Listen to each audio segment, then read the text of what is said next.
Hey people, I'm Lamp Bad Influencer. A snowy March 10th day. We just get hit by another snowstorm. I'll turn my camera on so you can see it. We have major eye accidents, we have power outages. You can hear sight in the background now probably. So I'll turn my camera on so you guys can see what's going on.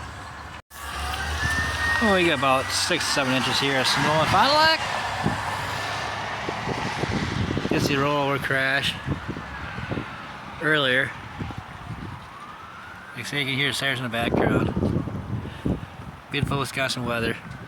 Mother Nature doesn't know what she wants to do. One minute it's hot, one minute it's cold. One minute it's in the 40s and 50s, one minute it's in the 20s and below.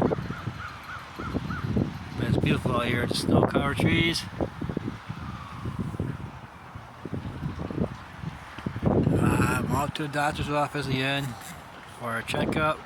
I did have a reaction from my last chemo dose I had. To worry about my blood pressure and my glucose and everything because it's been way up. So with that, I'm going to let you guys go. Again, I'm going to start this video short, just showing what Wisconsin weather looks like here in Wisconsin right now. Got a picture of that rollover crash earlier just down the road from us.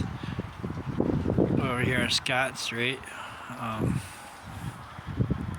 Again, I'm Larry from Bad Influencer. If you like our channel, like, subscribe, comment, and share, please. Let's get us over 100, guys.